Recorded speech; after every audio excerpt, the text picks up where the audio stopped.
Hello student, भौतिक विज्ञान के यूट्यूब चैनल में आपका स्वागत है। आज का हमारा टॉपिक है ट्रांसफार्मर, जो कि मोस्ट इम्पोर्टेंट टॉपिक है, बहुत ही इंटरेस्टेड टॉपिक है। तो प्लीज़ वीडियो को लास्ट तक ज़रूर देखें, अच्छे से ध्यान से समझें। तो सबसे पहले तो बात यही आती है, हम सब ने क्या ट्रांसफार्मर को ज़रूर देखा है, पावर सप्लाई के पावर स्टेशन के आसपास में देखा होगा, या अपनी गली के किसी कोने में लगे हुए ट्रांसफार्मर को देखा होगा। क्योंकि क्या है, ट्रांसफार्मर बहुत ही इम्पोर्टेंट है, ज़रूरी है। क्योंकि ट्रांसफार्मर ये एक ऐसी युक्ति होती है जो हमारे घर की वोल्टेज सप्लाई को क्या करता है, फिक्स रखता है। यदि ट्रांसफार्मर नहीं होता तो क्या होती, बहुत सारी प्रॉब्लम्स आती, हमारे घरों में बिजली नहीं आती। क्योंकि आपने देखा कि यदि ट्रांसफार्मर में खराबी आ जाए तो घरों की बिजली क्या हो जाती है, चली जाती है।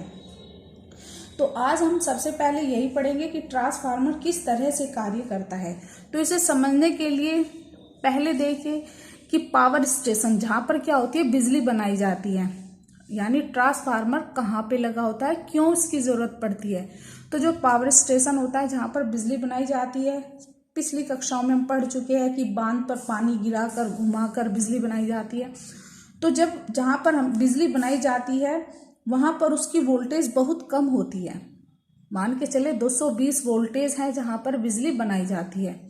तो यदि इस पावर स्टेशन से हम बिजली को डायरेक्ट अपने घरों में पहुंचाए तो क्या होता है, तारों के द्वारा तो बहुत सारी ऊर्जा की हानि होती है।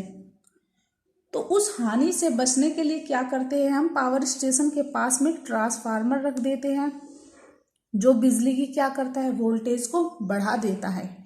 तो 220 से माना 2000 वोल्टेज हो गई हमारी।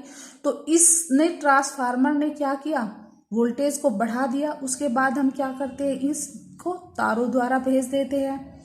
इसके बाद क्या होता है, घरों से पहले ट्रांसफार्मर लगा होता है, वो क्या करता है, उस वोल्टेज को अगर हम 2000 वोल्टेज को अपने घरों में डायरेक्ट डाल दे, भेज दे, तो क्या होगा, सभी उपकरण खराब हो जाएंगे। तो इसलिए क्या करते हैं, एक ट्रांसफार्मर को हम क्या कर देते हैं, बाहर रखते हैं। तो वो ट्रांसफार्मर जो 2000 वोल्टेज की जो हम पावर ले रहे हैं उसको क्या कर देगा, उसको 220 वोल्टेज में पुनः उसकी वोल्टेज को फिर से घटा देता है, जिसके कारण 220 वोल्टेज को क्या करते हैं, हम अपने घरों में, कॉलोनी के अंदर भेज देते हैं। तो इसलिए ट्रांसफार्मर कितने टाइप्स के हुए, दो प्रकार के। एक तो क्या हुआ, वोल्टेज को बढ़ा रहा है, और दूसरा वोल्टेज को घटा रहा है। पावर स्टेशन के पास जो ट्रांसफार्मर लगाया जाता है वो वोल्टेज को बढ़ाता है, क्योंकि जो हमारी वोल्टेज होती है वो बहुत कम होती है, उसे जब हम तारों के द्वारा भेजेंगे तो ऊर्जा की बहुत सारी हानि होगी। और दूसरा जो ट्रांसफार्मर लगा होता है वो कॉलोनी से बाहर लगा होता है, जो हमारी वोल्टेज को घटाता है। यदि हम 2000 वोल्टेज को कॉलोनी के अंदर डाल देंगे, तो भेज देंगे, तो क्या होगा, सभी उपकरण हमारे क्या हो जाएंगे, फूक जाएंगे, खत्म हो जाएंगे। तो इसलिए जो कॉलोनी के बाहर ट्रांसफार्मर लगा होता है वो क्या होता है, वोल्टेज को फिर से क्या कर देता है, उसकी वोल्टेज को घटा देता है। और जब वो घटा देता है तो इसके बाद हम जो हमारी लाइट है उसको घरों के अंदर भेज देते हैं। तो इसको आगे समझने के लिए सबसे पहले इसकी संरचना देखिए। इसमें क्या होती है, एक लोहे की आयताकार रोड होती है ट्रांसफार्मर में, और जिसमें एक सिरे पर एक कुंडली लगी होती है, और इस कुंडली को हम प्रत्यावर्ती धारा स्रोत से जोड़ देते हैं। इनपुट जो हम क्या कर रहे हैं, लाइट भेज रही है, बिजली भेज रही है, जो करंट दे रहे हैं उससे जोड़ देते हैं। इसके बाद इसको प्राथमिक कुंडली बोलते हैं। इसके बाद जो दूसरा सिरा होता है, दूसरे सिरे पर एक और कुंडली जोड़ देते हैं, कम फेरों वाली। अभी बताऊंगी मैं कि ज़्यादा फेरों वाली और कम फेरों वाली में क्या डिफरेंस है। किसी को कॉपी पे नहीं लिखना, बस सिर्फ समझना है। तो जब हम दूसरे सिरों पर मोटे तार और कम फेरों वाली कुंडली लपेट देते हैं, उसे द्वितीय कुंडली कहते हैं। ये होता है हमारा आउटपुट। क्या होता है, ये हमारा आउटपुट होता है।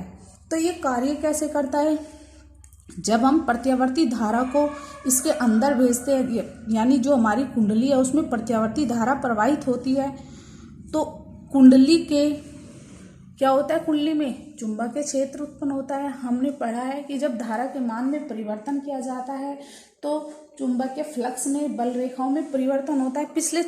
पिछले जो 1-2 चैप्टर उनमें हम यही पढ़ते आए हैं कि जब हमारी धारा में परिवर्तन होता है तो कुंडली से बद्ध जो चुंबकीय फ्लक्स है उसमें परिवर्तन होगा, चुंबकीय क्षेत्र में परिवर्तन होगा। क्यों परिवर्तन होगा? क्योंकि प्रत्यावर्ती कैसी धारा होती है जिसका मान और दिशा समय के साथ साथ बदलता रहता है।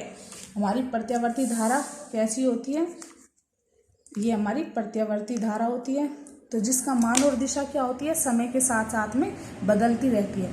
तो जब हम प्राथमिक कुंडली में प्रत्यावर्ती धारा प्रवाहित करते हैं तो उससे संबंधित चुंबकीय क्षेत्र के मान में क्या होगा, परिवर्तन होता है, जिसके कारण चुंबकीय फ्लक्स में परिवर्तन होता है।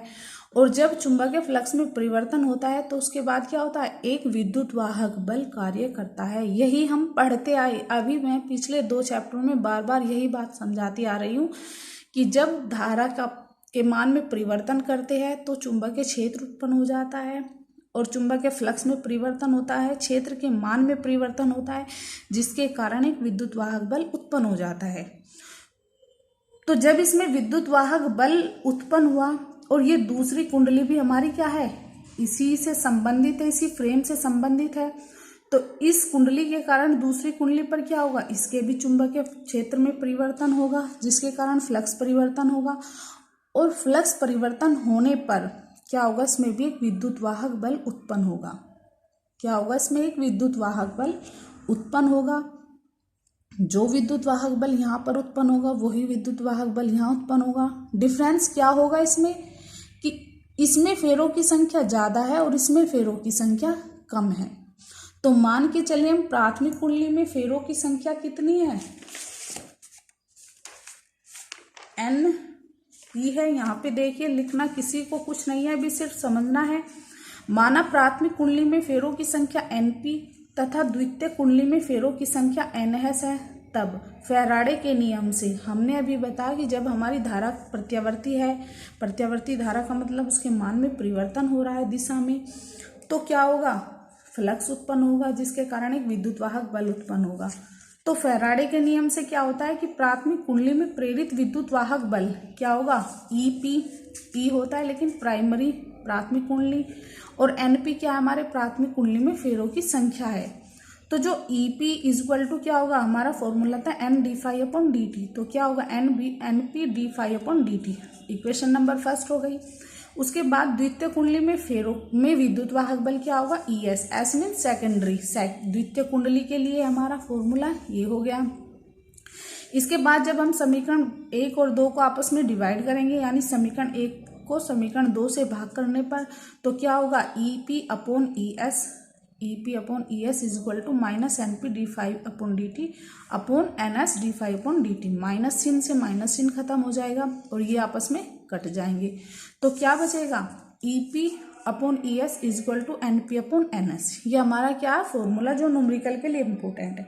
अब इसमें क्या देखना है, ये हमारा पी एन पी प्राथमिक कुंडली में फेरों की संख्या है और एन एस द्वितीय कुंडली में फेरों की संख्या है। ईपी प्राथमिक कुंडली में विद्युत वाहक बल है और ई एस द्वितीय कुंडली में विद्युत वाहक बल है। इस फॉर्मूले से क्या निकल कर आ रहा है कि यदि हमारी प्राथमिक कुंडली में फेरों की संख्या ज़्यादा है तो हमारी प्राथमिक कुंडली में जो विद्युत वाहक बल होगा वो भी क्या होगा, ज़्यादा होगा। और यदि कम है प्राथमिक कुंडली में फेरों की संख्या तो द्वितीय कुंडली में भी फेरों की संख्या क्या होगी, कम होगी। तो इसी हिसाब से हम क्या देखेंगे कि यदि एनपी का मान बड़ा है एनएस से तो ईपी का मान भी बड़ा होगा ईएस से, यानी अतः ज़्यादा वोल्टेज देने पर क्या होगी, हमें कम वोल्टेज बाहर निकलेगी। अभी मैंने जो डायग्राम बनाया था उसमें क्या था, इनपुट आउटपुट।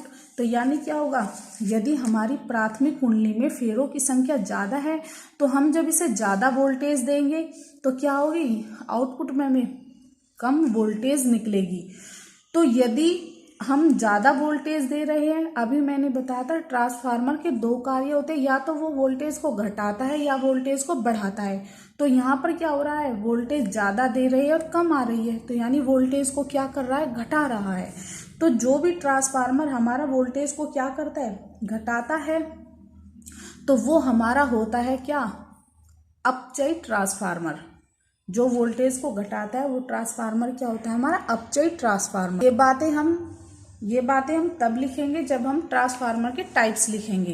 तो यानी जो उच्च वोल्टता को निम्न वोल्टता में परिवर्तित करता है, वो उच्चाई ट्रांसफार्मर कहलाता है।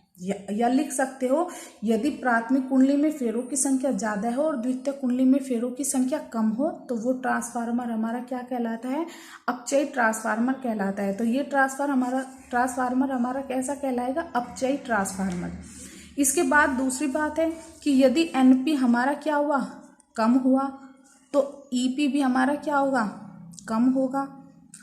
तो अगर ये ज्यादा हुआ तो ईएस ज्यादा होगा। प्राथमिक कुंडली में फेरों की संख्या कम हुई तो क्या होगा, जब हमारे प्राथमिक कुंडली में फेरों की संख्या कम हुई, किससे, द्वितीय कुंडली में फेरों की संख्या से, तो प्राथमिक कुंडली में विद्युत वाहक बल भी क्या होगा, कम होगा द्वितीय कुंडली से। तो इसके हिसाब से क्या होगा कि जब हम कम वोल्टेज दे रहे हैं, कहाँ है, ईएस, ईपी प्राइमरी वोल्ट, तो जब हम कम वोल्टेज दे रहे हैं तो ईएस क्या आ रहा है, ज्यादा आ रहा है। सेकेंडरी द्वितीय कुंडली में वोल्टता ज्यादा आ रही है।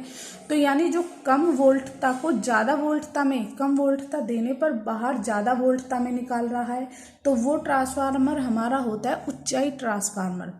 या दूसरी तरीके से हम समझ सकते हैं इसे कि यदि हमारी प्राथमिक कुंडली में फेरों की संख्या क्या हो, कम हो, और द्वितीय कुंडली में फेरों की संख्या ज्यादा हो, तो जो ट्रांसफार्मर बनेगा वो ट्रांसफार्मर हमारा उच्चाई ट्रांसफार्मर कहलाता है। तो यही मेन था समझाने के लिए कि ट्रांसफार्मर के टाइप्स में जब लिखवाती तो तुम्हें याद करना पड़ता, एक तरह से रटना पड़ता, ये मैंने समझा दिया है। अब हम अपने टॉपिक को करेंगे, कॉपी पे लिखना है ये सभी को अपनी। तो सबसे पहले है ट्रांसफार्मर, कि हमारा ट्रांसफार्मर होता क्या है। अभी बताया मैंने, ट्रांसफार्मर क्या होता है, एक ऐसी युक्ति है जो प्रत्यावर्ती धारा के विभव को परिवर्तित करने के लिए प्रयुक्त की जाती है, यानी वोल्टता को बढ़ाने में या वोल्टता को घटाने में। और बताया है कैसे बढ़ाती है, जो पावर स्टेशन के पास में हमारा ट्रांसफार्मर लगा होता है वो वोल्टता को बढ़ाता है, जिससे हम तारों में आसानी से बिजली को प्रवाहित कर सके। उसके बाद जो कॉलोनी के बाहर ट्रांसफार्मर लगा होता है वो वोल्टता को घटाता है। तो ट्रांसफार्मर एक ऐसी युक्ति है जो प्रत्यावर्ती धारा के विभव को परिवर्तित करने के लिए प्रयुक्त की जाती है।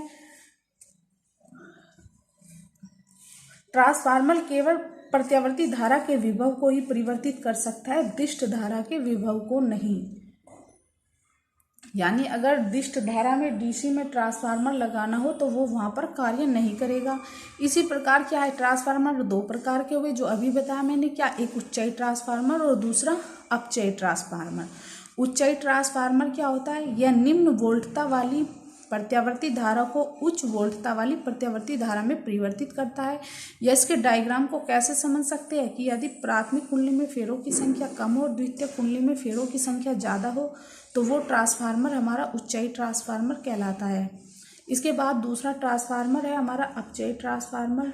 अपचयी ट्रांसफार्मर क्या होता है कि यह उच्च वोल्टता वाली प्रत्यावर्ती धारा को निम्न वोल्टता वाली प्रत्यावर्ती धारा में परिवर्तित करता है। इसके डायग्राम में क्या बनाएंगे कि दूसरी डेफिनेशन लिख सकते हैं कि यदि प्राथमिक कुंडली में फेरों की संख्या ज़्यादा हो और द्वितीय कुंडली में फेरों की संख्या कम हो तो वो ट्रांसफार्मर हमारा अपचयी ट्रांसफार्मर कहलाता है। इसके बाद में सिद्धांत क्या है, ट्रांसफार्मर अन्योन्य प्रेरण के सिद्धांत पर कार्य करता है।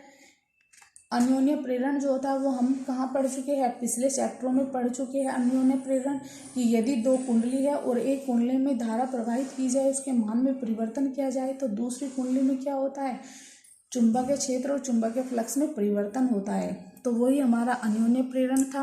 और वही हम क्या देख रहे हैं ट्रांसफार्मर में, कि ट्रांसफार्मर अन्योन्य प्रेरण के सिद्धांत पर कार्य करता है, जिसके अनुसार जब निकट स्थित किन्हीं दो कुंडलियों में से किसी एक कुंडली के में धारा प्रवाहित की जाती है तो दूसरी कुंडली में क्या होगा, चुंबकीय फ्लक्स के मान में परिवर्तन होता है, जिसके कारण उसमें एक विद्युत वाहक बल उत्पन्न हो जाता है।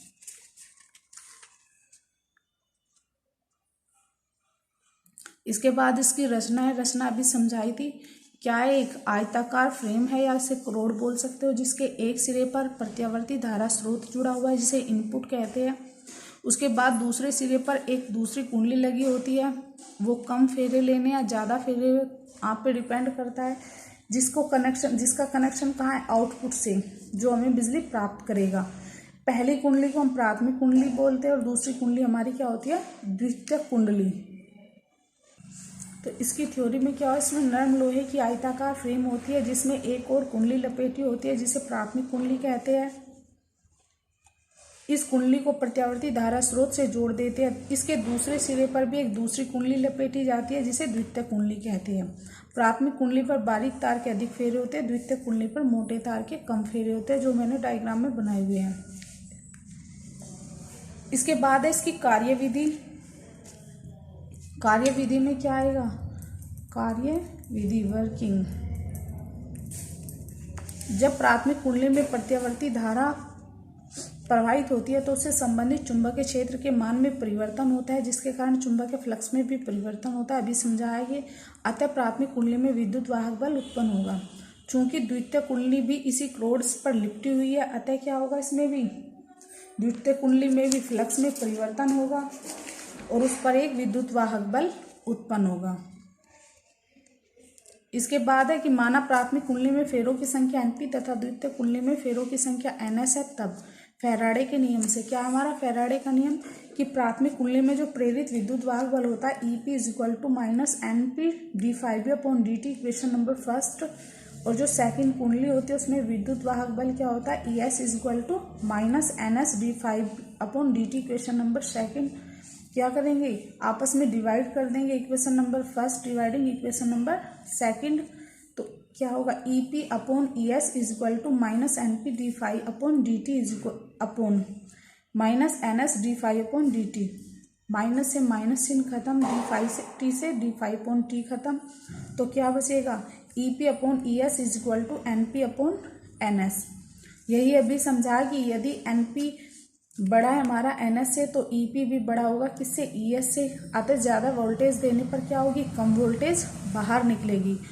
तो इस प्रकार का ट्रांसफार्मर क्या होगा, हमारा अपचयी ट्रांसफार्मर कहलाएगा। अभी पढ़ा है क्या करता है जो हमारा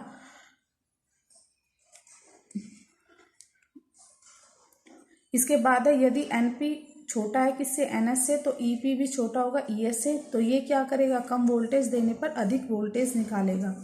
तो यदि प्राथमिक आगे क्या है कि यदि प्राथमिक कुंडली का प्रतिरोध नगण्य है यानी 0 के बराबर है तो ऊर्जा का ह्रास न हो यानी ऊर्जा का नुकसान ना हो, तब जो कुंडली में विद्युत वाहक बल का मान होगा वो परिपथ में लगाई गई वोल्टता के तुल्य होगा। यानी जो ई नोट होगा वो हमारा किसके बराबर होगा, वी नोट के। प्राथमिक कुंडली में जो ई एस ई पी होगा वो किसके बराबर होगा, ई वी के, यानी E P is equal to होगा वी पी के। और जो द्वितीय कुंडली है सेकेंडरी ई एस वो इज इक्वल टू होगा किसके, वी एस के। तो इसी से क्या होगा, अतः वी एस क्या हो, V S upon V P is equal to होगा E S upon E P. जब V S upon V P is equal to E S upon E P है, और हम पीछे क्या पढ़ चुके हैं कि जो E S upon E P is equal to होता है किसके, N S upon N P के। तब क्या हुआ, V S upon V P is equal to N S upon E S upon E P is equal to N S upon N P. इस स्थिति में क्या हुआ कि प्राथमिक कुंडली को यदि दी गई ऊर्जा द्वितीय कुंडली को दी गई ऊर्जा के बराबर होगी, यानी जो हम पहली कुंडली में ऊर्जा देंगे वही क्या होगी, हमारी दूसरी कुंडली से ऊर्जा प्राप्त होगी। तो यानी प्राथमिक कुंडली में शक्ति इज इक्वल टू द्वितीय कुंडली में शक्ति को हम P से डिनोट करते हैं। P का फॉर्मूला क्या होता है, VI। तो प्राथमिक कुंडली में शक्ति क्या होगा, VP multiply IP is equal to द्वितीय कुंडली में शक्ति VS मल्टीप्लाई IS। क्योंकि शक्ति पावर का फॉर्मूला आता है P is equal to VI। तो जब हम प्राथमिक की शक्ति निकाल रहे हैं तो क्या होगा, VP multiply IP is equal to VS multiply IS। तो IP upon IS is equal to VS upon VP। IS इसके मल्टीप्लाई में चला जाए, डिवाइड में चला जाएगा, और VP इसके डिवाइड में चला जाएगा। तो IP upon IS is equal to VS upon VP। तो ट्रांसफार्मर की दक्षता निकालने के लिए क्या होगा, दक्षता को ईटा से प्रदर्शित करते हैं। दक्षता इज इक्वल टू होती है निर्गत शक्ति अपॉन निवेशी शक्ति। निर्गत शक्ति का मतलब जो पावर हमारी बाहर आ रही है, जो वोल्टता हमें मिल रही है वो, और निवेशी होती है जो हम दे रही है ट्रांसफार्मर में। तो स्टूडेंट आज चैप्टर कंप्लीट हो गया। इसके लिए हमारे न्यूमेरिकल चलेंगे, उसके लिए हमें क्या करना पड़ेगा, फॉर्मूले देखने पड़ेंगे। जो हम पीछे डेरिवेशन में कर चुके हैं वही सब फॉर्मूले, पर पहले मैं लिखा देती हूँ। न्यूमेरिकल वही निकाल पाएगा जिसने चैप्टर को अच्छे से पढ़ा है, समझा है। तो पहला फॉर्मूला हमने पढ़ा था वर्ग माध्य मूल मान। तो IRMS is equal to I0 upon √2। IRMS is equal to क्या होता है हमारा, शिखर मान, प्रत्यावर्ती धारा का शिखर मान। दूसरा फॉर्मूला है VRMS is equal to V0 upon √2। पहली वीडियो में ही, चैप्टर की पहली वीडियो में हमने दोनों फॉर्मूले पढ़े थे, और एक पढ़ा था E0 upon √2 is equal to ERMS, यानी वर्ग माध्य मूल मान। Omega is equal to 2πf होता है, जहाँ f हमारी आवर्ती होती है। और कल परसों की वीडियो में ही मैंने पढ़ाया XL is equal to omega L और XC is equal to 1 upon omega C होता है। तो XL is equal to omega L, और ओमेगा का मान कितना है हमारा 2πf, तो क्या हुआ 2πfL, जहाँ पर f क्या हमारी आवर्ती है और L हमारा क्या है, प्रेरकत्व है। इसके बाद R is equal to V² upon P। V वोल्टता, P शक्ति और R क्या है हमारा रेजिस्टेंस यानी प्रतिरोध। छठा है P is equal to VI, जो मैंने अभी बताया शक्ति, तो शक्ति power P is equal to क्या होता है V multiply I। V voltage होती है और I हमारा करंट होता है। इसके बाद Z, सातवां फॉर्मूला है Z² is equal to R² plus XL²। ये कहाँ से आई, Z हमारी प्रतिबाधा है। जब हमने परिपथ में प्रत्यावर्ती धारा स्रोत के साथ में प्रतिरोध तथा प्रेरकत्व को जोड़ा था, तब हमारा ये फॉर्मूला निकल कर आया था, जहाँ पर XL इज इक्वल टू था हमारा ओमेगा L। और आगे अगर हमें न्यूमेरिकल में ओमेगा की वैल्यू दी तो हम, और प्रेरकत्व की वैल्यू दी तो हम ओमेगा L की वैल्यू लिखेंगे डायरेक्ट। हो सकता है वो ओमेगा की वैल्यू ना देकर हमें फ्रीक्वेंसी यानी आवर्ती दे, तो हम ओमेगा की जगह क्या लिखेंगे 2πf। उसके बाद था कि जब हमारा प्रत्यावर्ती धारा स्रोत के साथ में रेजिस्टेंस और क्या जुड़ी हो, संधारित्र जुड़ा हो, तो इसका फॉर्मूला आया था Z² is equal to R² plus XC², जहाँ पर XC इज इक्वल टू क्या था 1 अपॉन ओमेगा C। और अभी हम ट्रांसफार्मर में क्या पढ़ चुके हैं, NS upon NP is equal to VS upon VP is equal to क्या है ES upon EP is equal to IP upon IS। ये सारे इज इक्वल टू थे, आपस में बराबर थे, लेकिन क्या आया था हमारा जो VS अपॉन VP था वो इज इक्वल टू था IP अपॉन IS के। हो सकता है हमें इन चारों में किसी तीन की वैल्यू दे, एक पूछे, हो सकता है इन चारों में, यानी ये फॉर्मूला हमें क्या करना है, पूरा याद करना है। जहाँ पर NS क्या है हमारा प्राथमिक कुंडली में फेरों की, सेकंड कुंडली में फेरों की संख्या, NP हमारी प्राथमिक कुंडली में फेरों की संख्या, VS है द्वितीय कुंडली में वोल्टता और VP है प्राथमिक कुंडली में वोल्टता, ES हमारा द्वितीय कुंडली में विद्युत वाहक बल, EP है प्राथमिक कुंडली में विद्युत वाहक बल, IP है प्राथमिक कुंडली में धारा, IS है द्वितीय कुंडली में धारा। इसके बाद अभी फॉर्मूला पढ़ा दक्षता, ईटा इज इक्वल टू होती है निर्गत शक्ति अपॉन निर्वेशी शक्ति। इसके बाद जब एक डेरिवेशन और पढ़ी थी हमने कि जब हमारे परिपथ में क्या जुड़ा हो, प्रतिरोध, प्रेरक और संधारित्र तीनों एक साथ में जुड़े हो, तब फॉर्मूला आया था Z is equal to R² plus XL² minus XC का स्क्वायर। XL² नहीं है, यह है XL माइनस XC का होल स्क्वायर।